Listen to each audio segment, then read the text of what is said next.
Good afternoon, students. This is Dilip Kumar, PGT in English from TSRS and Junior College, Boys, Bandaru.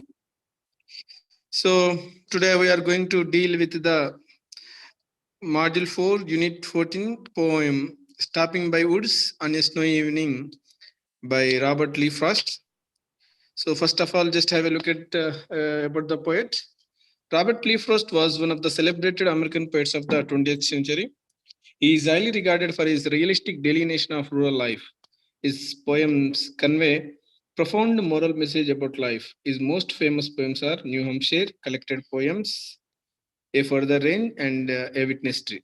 So, Robert Lee Frost was one of the celebrated American poets. What do you mean by celebrated? He's very famous and he enjoys such kind of reputation for his greatest works. And one more thing is in the third line, you can see the word delineation of rural life. What do you mean by delineation of rural life? Means he portrays, that means it is very evident the realistic rural life picture can be portrayed in his works. So one more thing is poems convey profound moral messages like Vemana in our Telugu. His poems are very moralistic, even though the poems contains of 4 lines or something else when the numbers are very low in count, but the poems convey profound messages like that one. So you some of his famous poems are also mentioned over here. Next, it is the for your convenience I am telling you the page number is 143 in our textbook. Okay, right, 143, 143. Next, about the poem. Right. What the particular now the current poem is about is the poet is passing through a forest which is covered with snow. He is on his horseback. Captivated by the beauty of the woods, he stops there. But the horse finds it strange and questions him about his intent by shaking its harness bells.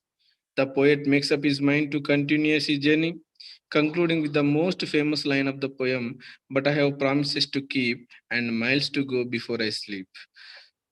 The focus is not on the woods, but on the duties to be performed. So, after completion of the poem, you can come to know what is the intention of the poet by saying, "But I have promises to keep and miles to go before I sleep."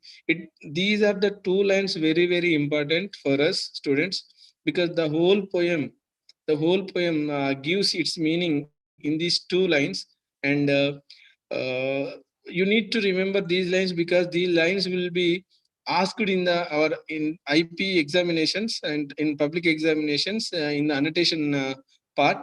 So these are very important and famous lines. I have promised to keep and miles to go before I sleep. Right. Just have a look at the line by line.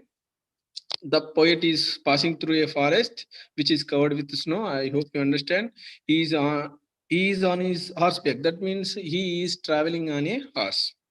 Captivated by the beauty of the woods, he stops there. First of all, the woods means the woods here meaning of not a wide range of forest. It is an area which is covered with smaller. That means smaller than the forest. It can be called as woods. Right. Captivated by the beauty of the woods, he stops there. But the horse finds it strange. Why the horse feels strange is because it is not the right place. In the middle of the journey, the his master has stopped its horse. By that means stopped their journey. The horse didn't understand why he has stopped over there. So the horse finds it strange and questions him. How can he questions? Because it is a horse. It could not ask orally. So it questions him his intent by shaking its harness bells. What do you mean by harness bells? Harness bells are that means a belt which is tied around the neck of a horse. It can be called as harness bells. That means the bells will be attached to such kind of leather wrap. So that particular bell is called as harness bells. By shaking its harness bells, the horse wants to ask his master why you have stopped over here, because it is not the right place. We need to go further. So the horse asks him by shaking his harness bells. Next, so after the horse shaking his harness bells, the writer, the poet, comes to the realistic word. That means after he's in the various kinds of dreams, the poet makes up his mind. It is very very important. What do you mean by to know what is the mean by makes up someone's mind? Makes up someone mind is like to take the exact decision. That means convince himself. Convince himself. Makes up mind means convince himself or taking one particular decision. The poet makes up his mind to continue the journey, concluding with the most famous line of the poem: "But I have promises to keep and miles to go before I sleep." I will explain these two lines at the end of the poem. Next, the focus is not on the words but on the duties to be performed. So the whole poem makes the poet convinces him to go ahead with your responsibilities rather than indulging in some kind of enjoyment or some kind of happy moment. So the poet wants to make the readers to accept the responsibilities without without getting the freedom. So that means you need to understand the intention of the poet. So I hope you will understand at the end of the poem. Just have a look. The poem starts. Whose woods? These are, I think I know. His house is in the village though. He will not see me stopping here to watch his woods fill up with snow. My little horse must think it queer to stop without a farmhouse near, between the woods and frozen lake, the darkest evening of the year.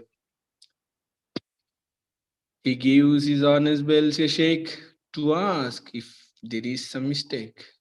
The only other sounds the sweep of easy wind and downy flake. The woods are lovely, dark and deep, but I have promised to keep, and miles to go before I sleep, and miles to go before I sleep. So just have a look at this one. For your convenience, yeah, what is the first paragraph? That means first stanza here, sorry. What is the first stanza here? Whose these are? I think I know. That means the for your convenience, once again, I would like to recapitulate. The poet is passing through the woods.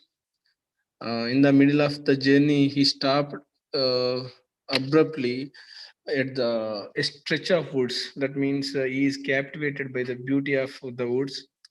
And whose woods these are? I think I know. Whose this? That means this place belongs to. And he thinks the owner also he might have known whose woods these are. I think I know. His house is in the village though. That means the poet talks to himself. That's all. What he is thinking that these woods are very beautiful, and I think the owner of these woods, the person who is very familiar to me, and he assures himself that his house is in the village though. That means he thinks that the owner of the woods house is in the village. That means not the near of the woods. He will not see me stopping here. So it is the evening time.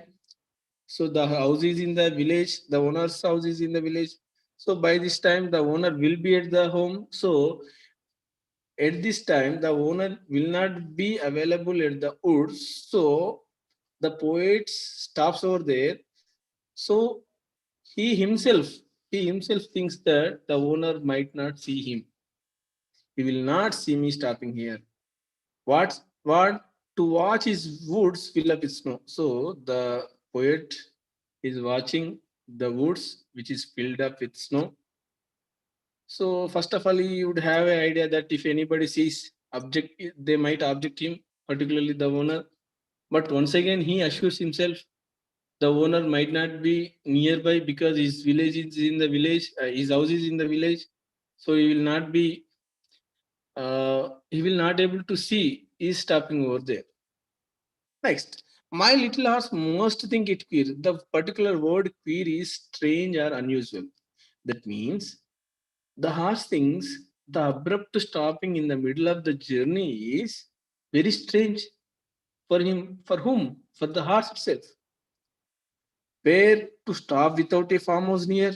That means, what do you mean by farmhouse? Farmhouse means a house where farmers live, particularly. But for our convenience, we can think of farmhouse is the place where the horse would like to take the rest, or the poet wants to take the rest, but there is no farmhouse nearby.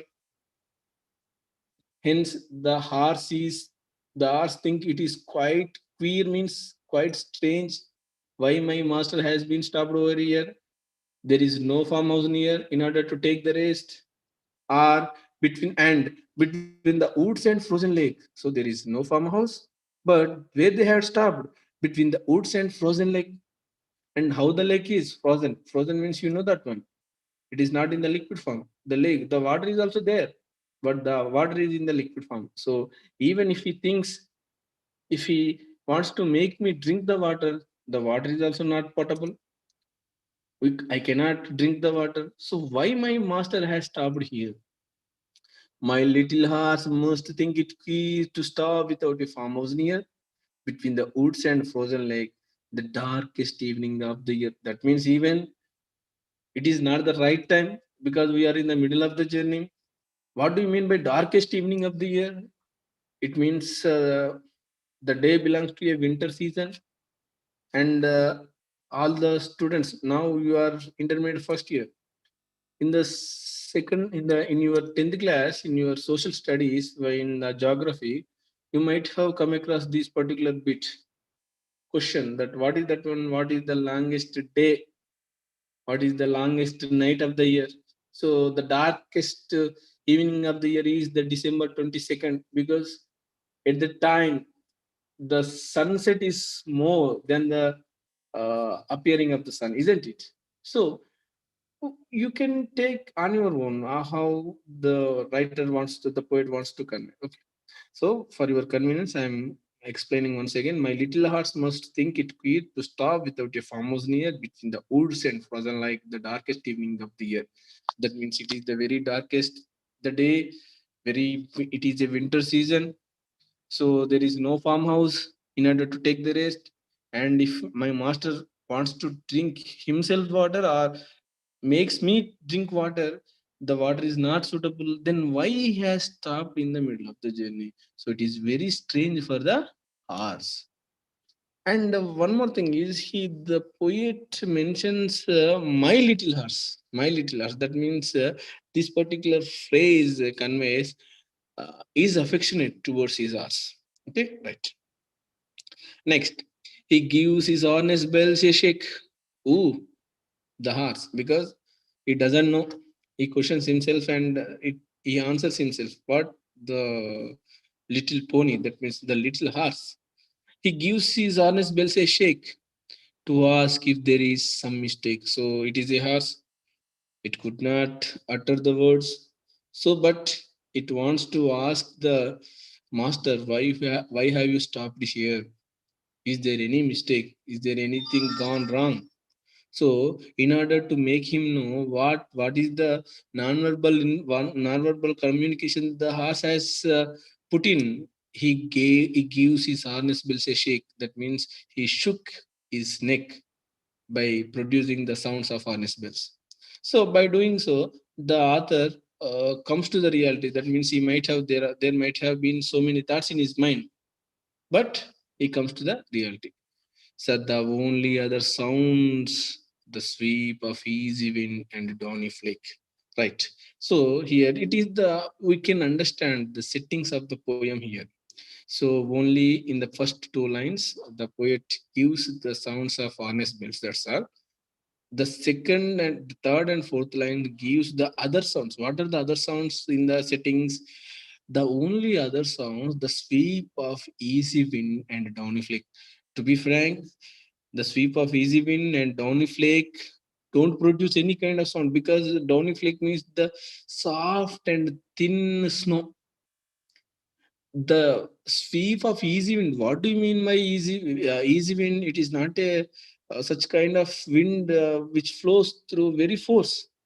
So it is the gentle wind. So the gentle wind hardly produces any sound, but it is that much of quiet and calm the settings are. Okay. So He gives his honest bells a shake to ask if there is some mistake. The only other sounds the sweep of easy wind and downy flake. The woods are lovely, dark and deep. Right. Here we like to express the intention of the poet. The woods are lovely. That means he thinks he is very much captivated. He is very much attracted by the beauty of the woods. The woods are dark and deep. What do you mean by dark and deep? Here you might think dark. Darkness resembles uh, very thickness because the trees might be very much planted side by side without giving that much of gap. What do you mean by deep? So the depth of the forest, the depth of the trees, that means the lines of trees could not be witnessed. So such kind of extent the trees might have enlarged. So the woods are lovely, dark and deep. So he is very much attracted by uh, the serene sittings of the beauty of the woods. But I have promises to keep and miles to go before I sleep, miles to go before I sleep. That means, so he is indulges in his enjoying the beauty, having a look at the woods. But after shaking the harness bells by the horse, he comes to the reality. So he convinces himself, he makes up his mind to resume his journey. Why? He has so many promises to keep. Here, the word promises means responsibilities. To keep means to fulfill. So, but I have promises to keep and miles to go before I sleep, miles to go before I sleep. That means you might have been asked that whether the poet is returning from his house to work or from work to house. So, probably all of you think that the poet might return to his home after the work, after attending the office work or something else. And he is destined to reach home and gets fresh up and take a nap or take a sleep. But the entire meaning is quite different from what we think. It is a different meaning. And miles to go before I sleep means the sleep represents the longest sleep. What is the longest sleep in the world? It is the death. And miles to go before I sleep means that means so many achievements need to be accomplished by anybody before they get expired. That means here the overall poem is conveys that anybody can be captivated by the beauty of the uh, any of the thing. That means enjoyments. There are so many enjoyments, but the enjoyments are need to be very temporary. Even though you are in the enjoyment mode, you need to remember all your duties to be fulfilled. You have left with little time in this world. So before your turn comes up, you need to fulfill all your dreams. So, and miles to go before I sleep, miles to go before I sleep. It is the these two lines are the one of the greatest lines in English literature. So I hope you understand. And just have a glossary. Woods, the means an area of trees smaller than a forest. Queer. Queer means strange or unusual. What do you mean by queer? Where we have found this particular word for your convenience? I came back to the slides. My little horse must think it queer. So my horse thought it is quite queer. That means it is quite different, quite strange, unusual. What is unusual? Abruptly stopping in the middle of the journey. Next, farmhouse, the main house on a farm where farmers live. That means actually lives for our convenience. There is no farmhouse to take the rest. The horse thinks there is no farmhouse. There is a frozen lake. Why my master has stopped over here? Freeze, froze, frozen. Frozen means you know that one. It is in the not the solid form, not the liquid form. It is in the solid form. Harness bells, the bells that are attached to a strip of leather and tied around the neck of an animal. So you know that one. In order to question his master, The little hours, in order to inquire what is there anything wrong, the horse wants to ask his master. So there is only nonverbal communication. The nonverbal communication portrayed by the horse is shaking of its harness bells. Next, downy flake, where you find this particular word, particular place, the phrase has come in the first paragraph, first stanza of last line. Sweepy of easy wind and downy flakes, that means soft and thin layer of snow. Okay, so honest bells, you can see the bells that are attached to a strip of leather and tied around the neck of an animal. Next, yeah, again, you know that when the poet stops by woods on his way one evening, he is fascinated by the scenic beauty. The poet knows the owner of the woods and even where he lives. The owner of the woods won't see the poet stopping there because he is not living the near the woods. Therefore, he can continue watching the natural beauty of the snow covered the woods.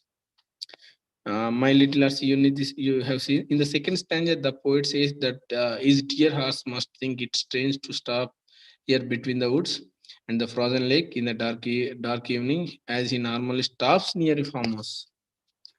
There is no farmhouse. The poet suggests the weather is cold enough to freeze a lake. The expression "the darkest evening" could suggest several things.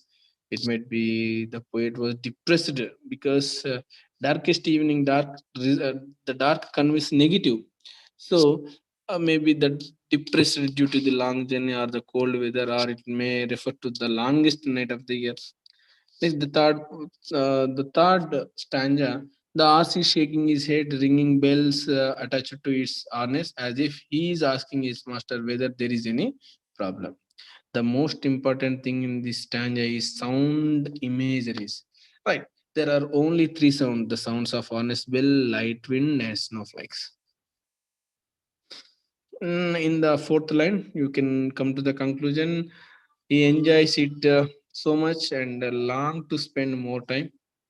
That means the poet wants to spend most of his time over here enjoying the seeing of the woods, but he has other responsibilities in life. He has to go long way before he sleeps, so he cannot get the enjoyments for so long.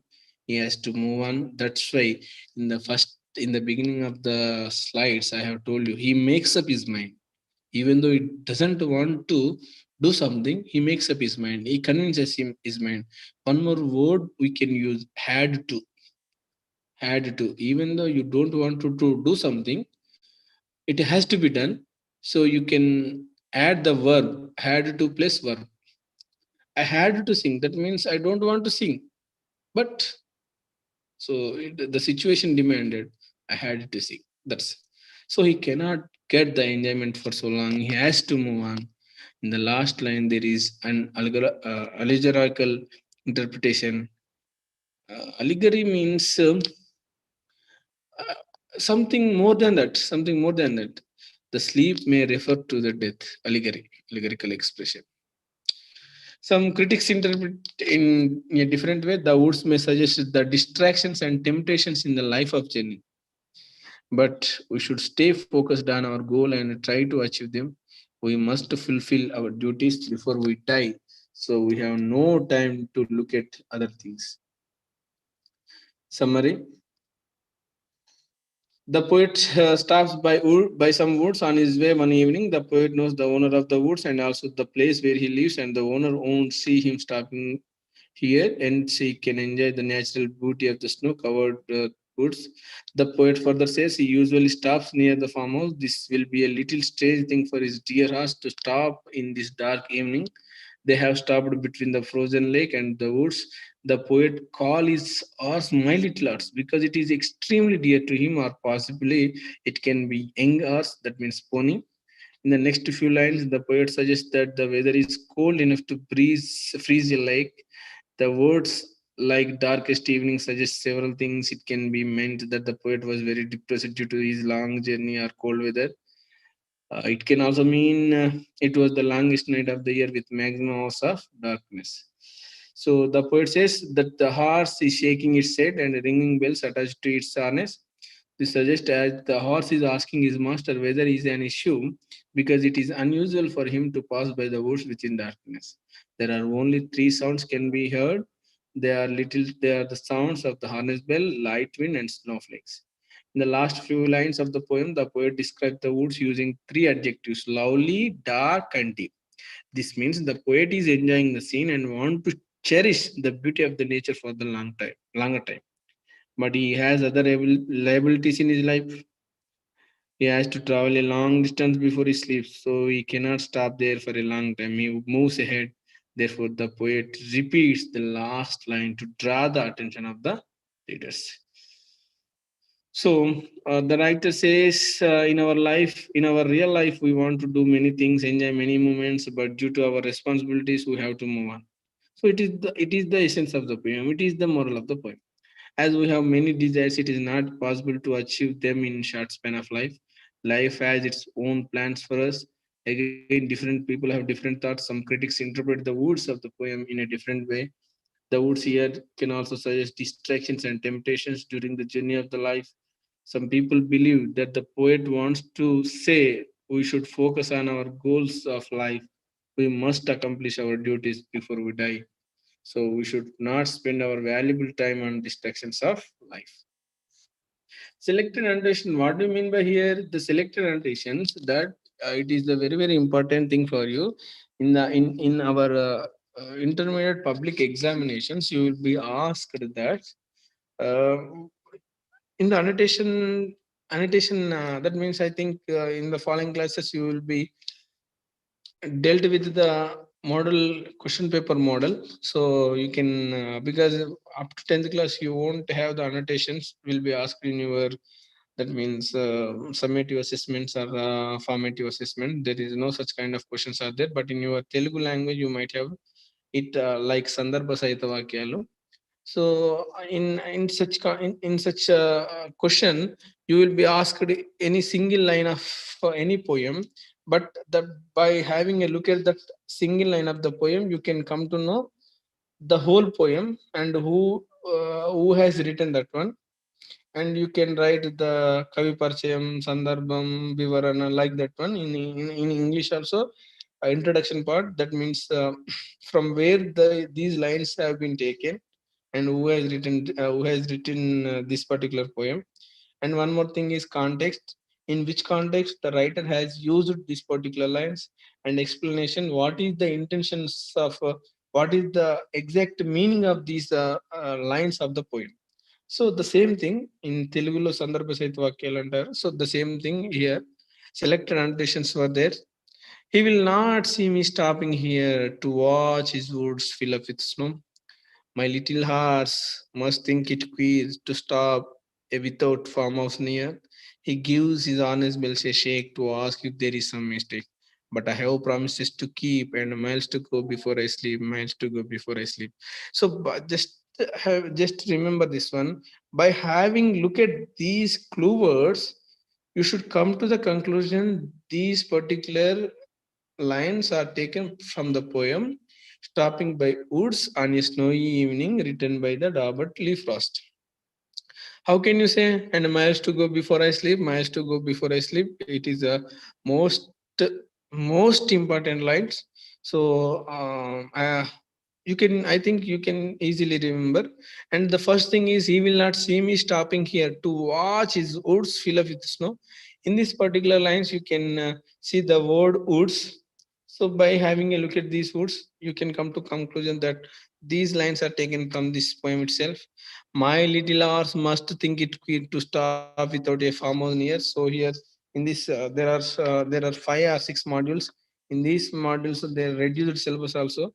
You have left with only 4 or 5 poems. So you need to once recheck in which poem the horse, the particular word horse, has been used. So after this one, my little horse. So you can come to conclusion that from this poem only he gives his harness bells a shake to ask if there is some mistake. So, if these annotations have been asked in the examinations, you need to write the introduction part that these particular lines have been taken from the poem Stopping by Woods on a Snowy Evening, written by the famous American poet Robert Lee Frost. So it could be the answer. So for your convenience, I'm going to explain one annotation if time permits. And one more thing is selected questions. So it is the question part. And in our intermediate first year examinations in the first year, there is prose part, poetry part, and that means in every module is divided with one prose part, one poetry part, one short story. In these three, short story covers only the answers. That means there is no question of annotations. అంటే annotations Rao. The remaining two parts from poetry and prose, you will be asked to answer the questions and annotations. I hope you understand. The what is the selected questions? My little last must think it queer. What does it refer to? What it queer? What is strange? You know that one. What is strange here? Stopping abruptly in the middle of the journey, as there is no farmhouse, and between the woods and frozen lake, the water in the lake is in the frozen state. So, is there any mistake? The R's think it is quite different. So it wants to know why the owner is the that means the poet has stopped his journey. Next, why does the horse give its harness bells a shake? The same thing. So the horse wants to ask his owner, is there any mistake? Is there any mistake? So he could not use any kind of verbal expressions.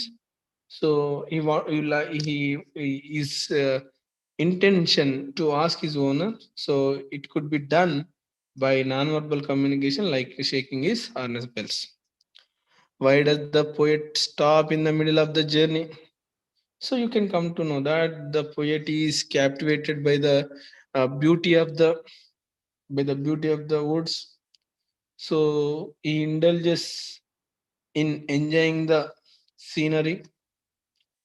So for some time, he has forgotten his real life. He wants to get the freedom from his responsibilities. So all those things. So by indulging in such kind of enjoying the scenery, so he forgot to resume his journey. So that is the answer. And what do you understand the lines? But I have promises to keep and miles to go before I sleep.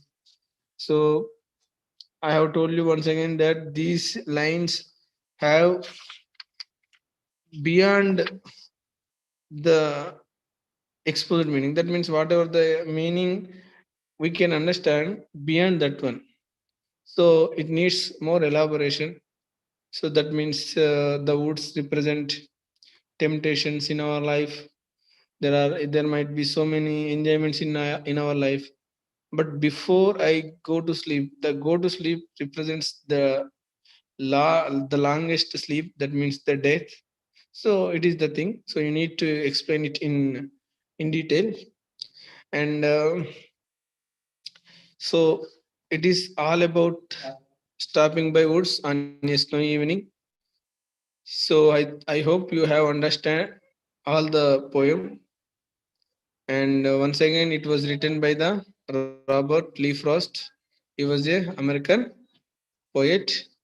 The poem is in the module 4, unit 14. So we will be asked annotations, answers, and glossary part. The glossary part contains only 5 meanings.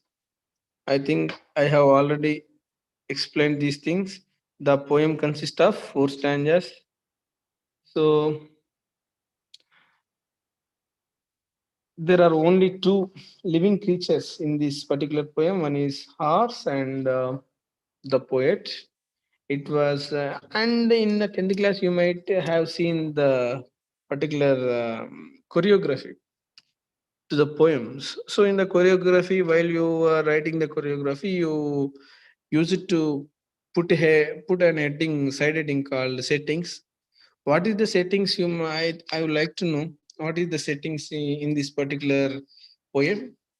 It is a calm and serene settings. What do you mean by calm and serene? Calm and serene, serene means also tranquility, very extreme calmness, because you can see in particular lines, you are taught that one, the apart from the honest bell sounds, the easy wind waves and the downy flake sounds can be heard. So by these words you can come to conclusion that how much calmness prevails over the surroundings.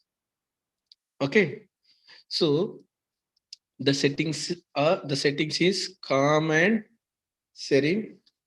Okay, so it is all about the stopping by woods on a snowy evening. So I hope all of you understand this one. And one more thing is here, if you have the textbook, and I hope you know this one, the phonetic transcription. I don't want to get into that one, but from this part itself, you will be asked. So my suggestion for all of you is in the glossary part in 140 on page number 144, you will be given in the slash lines, between the slash lines, how the words are represented. That means how the phonetic transcription of words queer, farmhouse, and harness bells and downy flakes have been given. All those things have been given in your textbooks. That means while learning the glossary part, you can have a look at the phonetic transcription of the particular words. By doing so, you will be easily you can easily write the answers of phonetic transcription in the that means in your examination. So it is not a big task for you. So I hope it was dealt by somebody else. I don't want to get into details of them. And so I like to conclude my session here. Tomorrow you will have the what is that one, the short story, the antidote. So the antidote, it will say funny story which is penned by R.K. Narayan, one of the greatest Indian person who represent the English literature of India, along with two other dignitaries, Raja Rao and Mulkraj Anand. So R.K. Narayan, you might have. So tomorrow, in tomorrow's class, you are going to know about that particular short story. With this one, yesterday spoken English. Today, stopping by woods on a snowy evening, and tomorrow, uh, you will be taught the antidote. With this, we are going to uh, end the unit module 4. So I think all of you have understood. What is that one? Stopping by woods on a snowy evening. For your convenience, I would like to remember Robert Lee Frost was the American poet. So thank you. Thank you for watching patiently. Thank you. And make use of these online classes. So thank you for our secretary sir and our coordinator sir and our technical team for providing this golden opportunity to the students, even though keeping in mind the students who are physically absent to the colleges. And so I request all the students to make use of it. Thank you. Thank you. Sir, conclude the session, sir. Time up. Thank you, sir. Thanks.